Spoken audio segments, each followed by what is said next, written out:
Right, environmental, social and governance factors are shaping the world at large and also investment decisions as they should. Today, I am speaking to Lerato Khumalo, who is a Chief ESG and Impact Officer at Novare Investments, reflecting on the work that they've done in their property portfolio with regards to the environmental impact and also the award that has come with that. Lerato, congratulations on this achievement. Now, Novare was recently crowned the EDGE Champion status by the International Finance Corporation owing to the great work that you've done in your property sector with regards to impact. Let's talk about that, what it means for Novare investors as well as your stakeholders at large. Thank you. The EDGE Champion title or accolade is really just testament to the hard work that we've been applying to ensuring the effective integration of ESG or environmental, social, and governance factors to our business processes and decision-making across the board. It's also a testament to our commitment to sustainability in the real estate sector. It also just really just sort of acknowledges our investors and other stakeholders' commitment to meeting the climate change goals that have been set. Tell us a little bit more about EDGE, what it stands for, but also the importance of it in reducing climate change. So EDGE is an acronym for Excellence in Design for Greater Efficiencies. It's a green certification program by the IFC. But the importance of these certification programs is in being able to drive the sector towards a more climate-focused and deliberate sustainable practices in the sector. When you consider that about 40% of the global energy consumption is from the real estate sector, 30% GHGs, we're responsible for about 16% of water usage, 30% of solid waste in landfills, and 40% of raw material consumption on the planet. These are really overwhelming statistics, but when you consider them in the context of being able to set targets for improving climate impact, like the targets set by EDGE, which is, or at least a minimum 20% improvement in energy usage, water, as well as embodied energy of materials, we can start to see some deliberate and manageable ways of being able to achieve these energy targets or climate targets. What is the importance of green buildings, possibly in the context of a COP28, but also maybe we can look at the 2050 targets of zero emissions. Are those targets realistic? Are they achievable? The transition towards a sustainable net zero future is critical. The transition is going to require some huge shifts from nearly all economic sectors. And the real estate sector being responsible for about 40% of energy usage then becomes really important towards meeting our climate change goals. When you consider population growth, urbanization, and how these drive the growth in development, it's then really important for us to be able to build and design green and sustainably. The UK Green Building Council says that the hard infrastructure is the second largest driver of man-made pressure on biodiversity. But not only that, if you consider things like floods, hurricanes, wildfires, these all have dire real impact on real estate assets in vulnerable areas. And when you consider COP28, one of the highlights in conversation is the first global stocktake, which is essentially the first review of our progress against the Paris Agreement. And it's not a very encouraging read, unfortunately.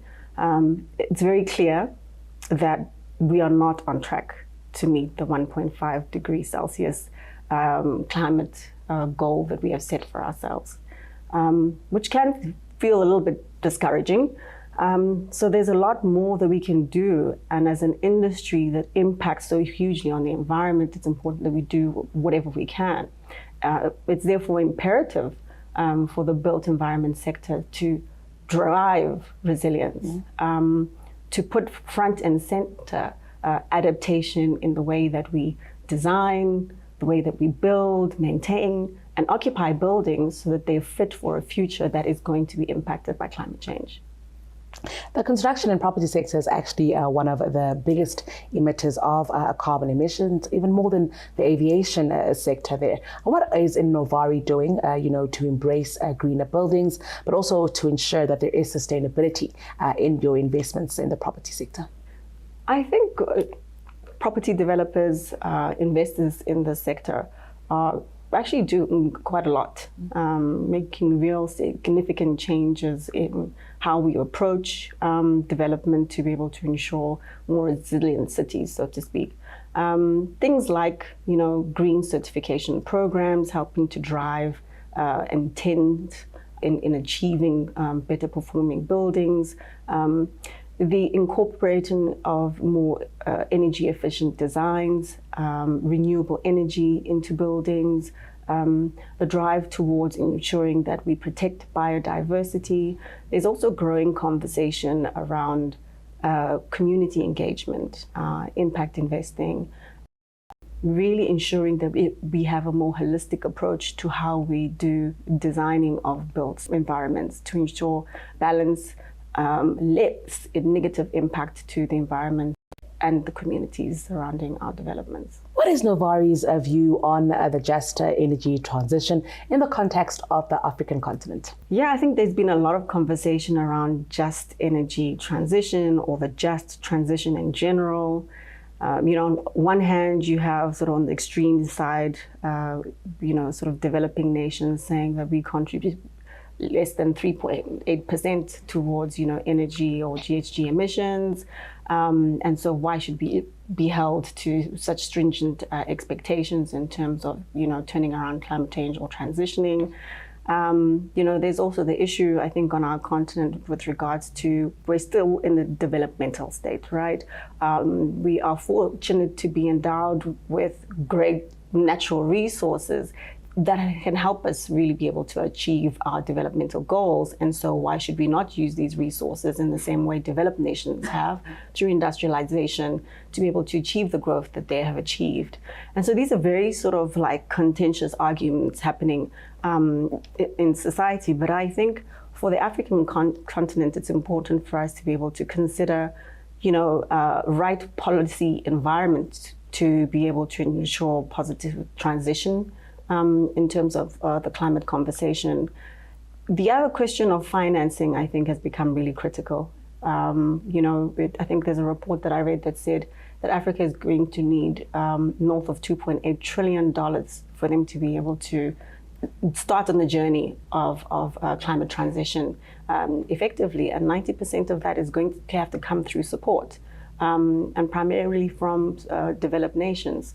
So there's a lot of issues that we need to be able to balance. There's skills and education. There's the question around health and unemployment, and the fact that we have a large youth population. How do we balance all of these issues to ensure a just transition? And what do we mean by a just transition for Africa? One person said that the just transition means leaving no one behind. What does it mean to leave no one behind in the context of a poor continent like Africa? And so I don't think I have an answer about, what is a just transition for Africa necessarily, but I think each country needs to be able to consider the variables that they're dealing with and how to balance all of these. And I think it's also important to collaborate, that as a continent, that our leadership needs to collaborate to ensure that we can meet these targets.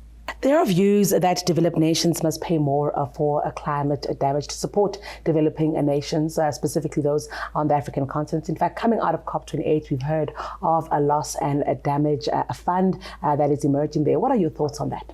It's an interesting one. As I've said, in order for Africa to be able to reach some of these climate targets that we've set, we're going to need a lot of support. We're going to need a lot of monetary support, as well as other innovative access to, skills, etc., to be able to achieve these things. And I think the loss and damage fund is an interesting one. The question becomes, how do we make it sustainable?